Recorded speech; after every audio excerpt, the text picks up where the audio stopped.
आप सब दोस्तों से रिक्वेस्ट है कि मेरे चैनल को ज़रूर सब्सक्राइब करें।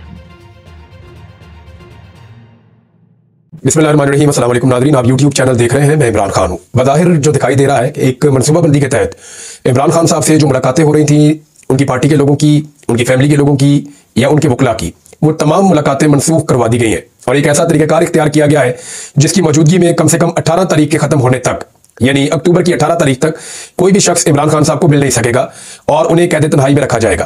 पाकिस्तान तहरीक इंसाफ ने मुसद्दका ज़राए का दावा करते हुए कुछ खबरें दी हैं इमरान खान साहब की हालत के हवाले से।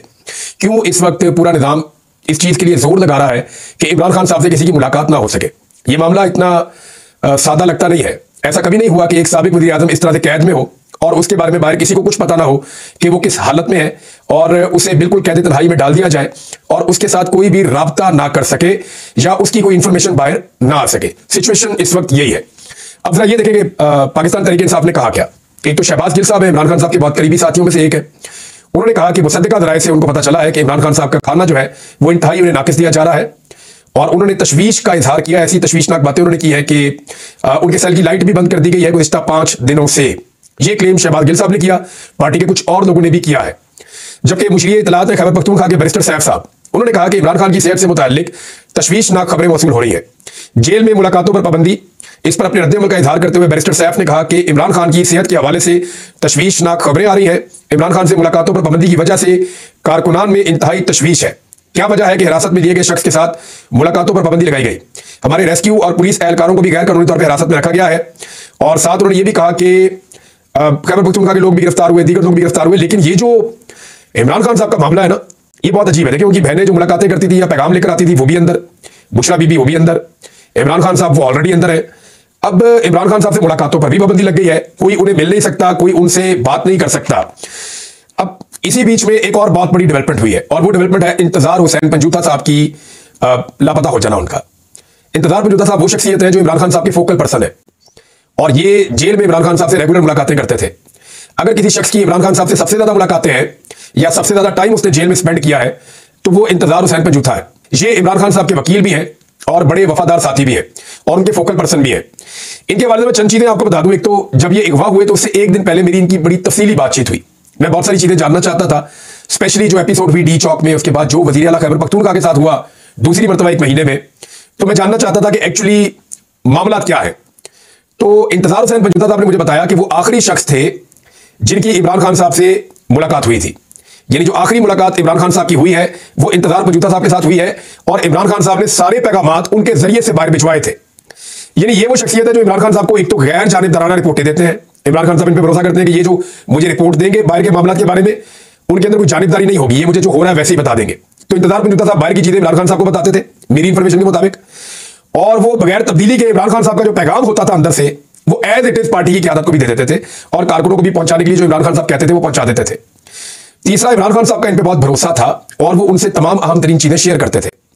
चौथा, एक और चीज याद रखें कि डी चौक का जो एहतजाज था 4 तारीख वाला, फिर जो मौजूदा सूरत हाल है इस वक्त पाकिस्तान में, फिर वजीर आला खैबर पख्तूनख्वा का 1 महीने में दूसरी मरतबा लापता हो जाना और फिर बाजियाब हो जाना, और खैबर पख्तूनख्वा के इलाके खैबर में पश्तून कौमी अदालत या जिरगा के ऊपर क्रैकडाउन हो जाना, आईनी तरमीम पर जो पेशरफ्त हो रही है, ये सूरत हाल, ये तमाम चीजें इमरान खान साहब तक इनकी डेवलपमेंट्स इंतजार हुसैन पंजूथा के जरिए पहुंचनी थी और इमरान खान साहब का जवाब जो है वो अवाम तक या लीडरशिप तक पहुंचना था।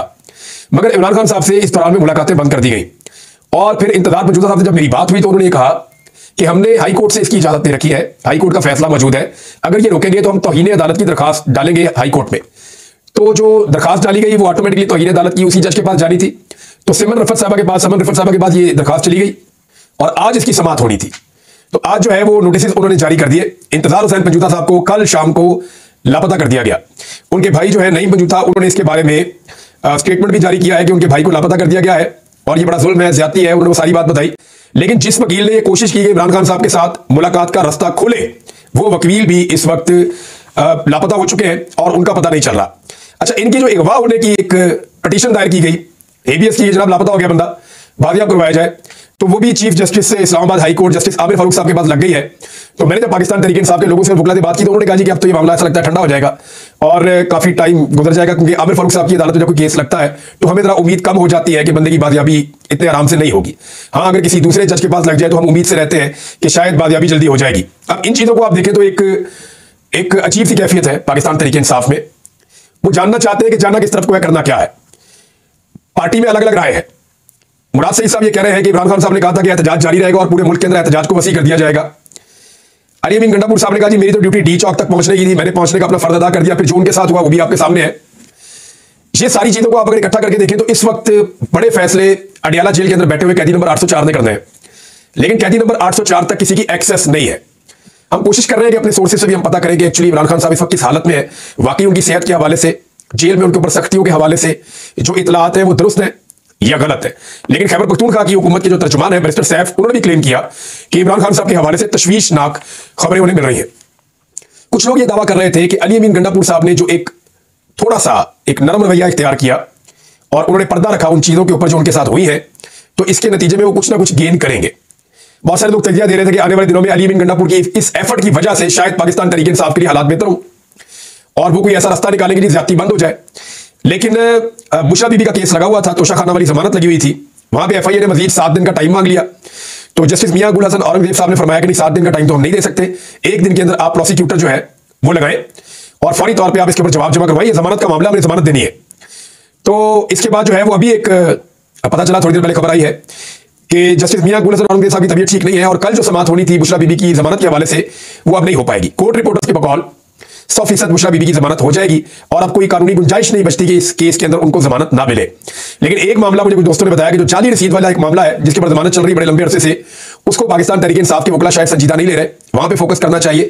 क्योंकि अगर बुशरा बीबी को ना छोड़ने का फैसला किया गया और पाकिस्तान तहरीक इंसाफ को लगातार उसी तरह इमरान खान को दीवार के साथ लगाने का फैसला रखा गया तो फिर इस केस के अंदर गिरफ्तारी डाल दी जाएगी।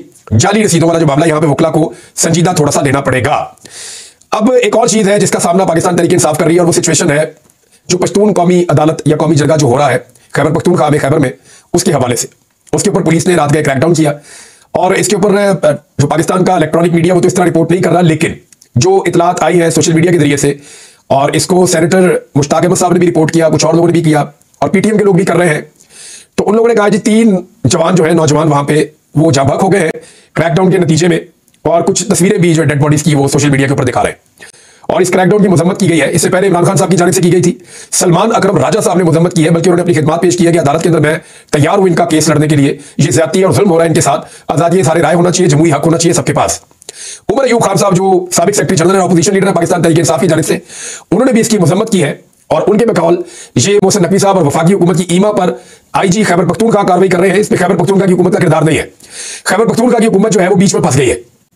एक तरफ इमरान खान और पाकिस्तान तहरीक इंसाफ का मौक़िफ़ है, एक तरफ फेडरल गवर्नमेंट और इदारों का एक दबाव है, तो उसके बीच में खैबर पख्तूनख्वा हुकूमत क्या कर सकती है, जबकि उन्होंने अपने इख्तियारात दिए हुए थे आईजी खैबर पख्तूनख्वा को 2017 में जो पुलिस एक्ट है उसके जरिए से। इन्होंने किया यह था परवेज खटक साहब के दौर में कि आईजी को 18वें 19वें ग्रेड तक के अफसरान के तकर्रुर तबादले के इख्तियारात दे दिए थे। तकर्री आप करें, तबादला आप करें, ये डीपीओ जीपीओ जो लगते हैं जिनके अंडर में सारी पुलिस काम करती है। तो खैबर पख्तूनख्वा हुकूमत ने रद्द-ए-अमल के तौर पे अपनी काबीना की मीटिंग बुलाई और फौरी तौर पे ये इख्तियार आईजी खैबर पख्तूनख्वा से लेकर वापस वज़ीर आला खैबर पख्तूनख्वा को दे दिया। तो ये एक बड़ा कदम है। इससे वज़ीर आला खैबर पख्तूनख्वा जो है वो आईजी के मुकाबले में पुलिस को कंट्रोल करने में ज्यादा खुद कफील और ताकतवर हो जाएंगे और वो वहां पे उन ऑफिसर्स को भेज सकते हैं जिनके बारे में उनकी ये राय है कि वो बेहतर काम करेंगे, जिनके बारे में उनकी ये राय है कि वो नहीं करेंगे जो खैबर पख्तूनख्वा की हुकूमत की पॉलिसी से जिस चीज का इख्तलाफ हो। अब अली अमीन गंडापुर साहब के ऊपर बहुत ज्यादा दबाव है क्योंकि पाकिस्तान तहरीक इंसाफ के वर्कर की ये ट्रेनिंग हुई है गुज़िश्ता 2.5 साल में कि जुल्म के खिलाफ बोलना है, जबर के खिलाफ बोलना है, आजादी इज़हार राय के लिए बोलना है, जमहूरी इक़दार के लिए बोलना है और रूल ऑफ लॉ के लिए जद्दोजहद करनी है। इमरान खान साहब यही कहते रहे ना गुज़िश्ता 2.5 साल में। तो तहरीक इंसाफ का कारकुन क्योंकि पढ़ा लिखा और बाशऊर कारकुन है तो उसने सबक को अच्छी तरह याद कर लिया है। अब जब खैबर पख्तूनख्वा में सहाफ़ी को गिरफ्तार किया जाता है या क्रैकडाउन किया जाता है पश्तून कौमी जगह के लोगों पर, तो पाकिस्तान तहरीक इंसाफ के जो वर्कर्स हैं वो भी उसके ऊपर रद्द-ए-अमल देते हैं और रद्द-ए-अमल देते हुए वो अपनी सूबाई हुकूमत से मुतालबा करते हैं कि कुछ भी करें आप इस ऑपरेशन को रोकें और चीजें बातचीत के जरिए से होनी चाहिए, लोगों को उनके राइट्स मिलने चाहिए। दूसरी जानिब एक और बड़ी इंपॉर्टेंट खबर है, आईनी तरमीम को लेकर हुकूमत ने 15 तारीख तक अपने तमाम एमएनएस और सेनेटर्स को पाकिस्तान वापस बुला लिया है, खासतौर पर पाकिस्तान पीपल्स पार्टी। इस मरतबा आईनी तरमीम को आसिफ अली जरदारी लीड कर रहे हैं और जरदारी साहब जो है वो लीड ले रहे हैं पहले पीएमएलएन ने कोशिश की थी, उसमें नाकामी हुई। फैसल वाडा ने बहुत डांटा उन्हें, और फैसल वाडा जो है वो इदारों के बिहाफ पे डांट डपट भी करते हैं हुकूमत की। तो फैसल वाडा आपको पता है बहुत ताकतवर आदमी है। इसी तरह मोहसिन नकवी, वो बहुत ताकतवर आदमी है। इसी तरह दो चार और कैरेक्टर है, वो बड़े ताकतवर है, सियासतदानों से ज्यादा ताकतवर है, वजीर आजम और सदर से ज्यादा ताकतवर है। तो उन्होंने काफी डांटा इन्हें कि इनको कोई तमीज नहीं, इनको काम ही नहीं करना आता, निकम्मे है, नकट्टू है, नालायक है, बड़ा डांटा उन्हें। तो अब जरदारी साहब जो है उनकी ड्यूटी लगाई गई है और उन्हें कहा गया है कि यानी फैसल वाडा साहब को तो आप ये समझें कि क्लास मॉनिटर है। वो क्लास होती है ना बच्चों की, इसके अंदर एक मॉनिटर होता है, टीचर उसको बना देता है। तो ऐसे ये जो पार्लियामेंट है ना, फॉर्म 47 वाली जाली, इसके ऊपर जो टीचर है उन्होंने फैसल वाडा को मॉनिटर मुकर्रर किया हुआ है और वो डांटते ढूंढते रहते हैं, और जो बच्चा शरारत करता है उसका नाम लिखकर भी टीचर को दे देते हैं कि ये शरारत कर रहा है। तो अभी एक बच्चा है जावेद वड़ाइच, इसी क्लास का MNA है, उनका डेरा गिरा दिया गया है उनके इलाके में, इसलिए कि ये बच्चा शरारत कर रहा था, तरमीम के हक में वोट नहीं डाल रहा था। कई बच्चे जो है उनको सजा दी जाती है, कईयों को कान पकड़ाए जाते हैं, कई बच्चे जो है MNA उनको अगवा करवा लिया जाता है, कई बच्चों के घर शिकायत लगाई जाती है, कई बच्चों के घर वालों को उठा लिया जाता है। तो जो क्लास मॉनिटर है वो लगातार शिकायतें लगाते रहते हैं, डांट डपट भी करते रहते हैं। भारत आईनी तरमीम के लिए हुकूमत एक बार फिर कोशिश करेगी। अब मीडिया के अंदर खबरें लगाई जा रही है कि नंबर पूरे हो गए, नंबर एक ही तरह पूरे हुए। अब मैं आपको बता दूं नंबर पूरे कैसे हुए। नंबर पूरे तब होते हैं जब इलेक्शन कमीशन गैर आईनी और गैर कानूनी तौर पर मखसूस नशिस्तें दे दे पीएमएलएन को और पीपल्स पार्टी को और फजल रहमान को और एएनपी को। फिर सुन ले मेरी बात आप एमजीएम को भी, कि जो मखसूस नशिस्तों का एक माले गनीमत है जो पाकिस्तान तहरीक इंसाफ का हक तस्लीम कर दिया सुप्रीम कोर्ट ऑफ पाकिस्तान के फुल कोर्ट ने, वो मखसूस नशिस्तें अगर इलेक्शन कमीशन हुकूमत की ख्वाहिश के मुताबिक और उनके बनाए हुए एक्ट के मुताबिक, तरमीमी एक्ट के मुताबिक, जो बाद में बना है, फैसला पहले आया है, जो पहले आने वाला फैसला है, बाद में आने वाला कानून उसके ऊपर असरअंदाज नहीं हो सकता। तो अगर गैर कानूनी और गैर आईनी तौर पर इलेक्शन कमीशन मखसूस नशिस्तें फराहम कर देता है पीडीएम की जमातों को, मौजूदा हुकूमत को, तो इनके नंबर हो जाते हैं 230। 2 नंबर इनके निकल गए हुए, चौधरी इलियास और आदिल बज़ई। तो फिर 230 के साथ ये आराम से 228 के साथ अपनी आईनी तरमीम कर देंगे। लेकिन फिर भी सेनेट में इनके नंबर कम हो जाएंगे। तो सेनेट में नंबर पूरे करने के लिए इनको फौरी तौर पे खैबर पख्तूनख्वा में सेनेट का इलेक्शन भी करवाना पड़ेगा, और वहां पे अगर ये इलेक्शन करवाते हैं तो 3-4 सीटें वहां से निकाल लेंगे, कुछ बंदे खरीद लेंगे, ये करेंगे वो करेंगे, तो कुछ ना कुछ करके वो निकालेंगे। तो सेनेट में भी अपनी तादाद पूरी करने की कोशिश करेंगे। एएनपी तो इनके साथ खड़ी है वैसे ही, तो इनके जो बंदे बनते हैं ऑलमोस्ट वो 58 है, इनको 64 चाहिए, तो इनके 8 बंदे कम है। तो उसमें फजल रहमान साहब के 5 सेनेटर्स हैं, बाकी ये कहां से तोड़ेंगे, ये सवाल अभी अपनी जगह पे मौजूद है। लेकिन 63A में जो अदालत ने फैसला किया उसका फायदा उठाते हुए 2-3 बंदे तोड़ सकते हैं। पीटीआई को भी शक है अपने 1-2 बंदों पे, फजल रहमान साहब को भी अपने 2 बंदों पे शक है, तो ये कोई 2 नंबरी हो सकती है। लेकिन अगर ये गैर कानूनी और गैर आईनी रास्ता इख्तियार नहीं करते, मखसूस नशिस्तें अगर नहीं दी जाती, इलेक्शन कमीशन ये वाला रिस्क नहीं लेता, तो फिर ये आईनी तरमीम नहीं होती। क्योंकि फिर आईनी तरमीम के लिए अभी भी इनको 11-12 नंबर, इनके 13 नंबर कम से कम आ रहे हैं, क्योंकि अभी 214 का फिगर इनका निकला है नेशनल असेंबली की, मैंने वेबसाइट देखी वहां पे। तो 214 में स्पीकर का वोट निकाल दें, 2 मेंबर पहले छोड़ के चले गए, वो निकाल दें, 211 रह गए, तो इनको चाहिए 13। फजल रहमान साहब के 8 तो इनको नहीं मिलते, क्योंकि फजल रहमान साहब अपना आईनी मुसवदा ले आए हैं। अब उनके आईनी मुसवदे की मौजूदगी में हुकूमती आईनी मुसवदे के ऊपर अमल होगा, तो ये नहीं होता। ये दोनों मुसवदे जमीन आसमान का फर्क है, और फजल रहमान कह चुके हैं कि ये जाली असेंबली, इससे तो हमने आईनी तरमीम करनी नहीं है। तो पीटीआई के क्या इतने ज्यादा बंदे टूट जाएंगे? तो मेरी इत्तला के मुताबिक 3 बंदों के अलावा अभी कंफर्मेशन कोई नहीं है। ये जो घर गिर रहे हैं, बेटे अगवा हो रहे हैं, मारदाड़ हो रही है, प्रॉपर्टीज गिराई जा रही हैं, नाअहलियां की जा रही हैं, डीसीड किया जा रहा है, ये सारी चीजें इस बात की निशानदेही कर रही हैं कि आईनी तरमीम के लिए हुकूमत सर पैर का जोर लगाने के बावजूद, सर तोड़ कोशिशें करने के बावजूद नंबर पूरे नहीं कर पा रही, बल्कि नंबर्स के करीब भी नहीं पहुंच पा रही। फजल रहमान साहब ही उनकी आखिरी उम्मीद है, लेकिन उस उम्मीद पे पानी फिरा हुआ है, क्योंकि वो अपनी आईनी तरमीम ले आए हैं जिसे हुकूमत कभी नहीं मानेगी। ये चीजें मैंने आपके साथ अभी शेयर कर दी हैं, मेरे पास और अपडेट्स हैं, थोड़ी देर में आ जाएंगी, आपको शेयर करते हैं नेक्स्ट वीलॉग में। अब तक के लिए इतना अपना ख्याल रखिएगा, अपने इस चैनल का भी। अल्लाह हाफिज।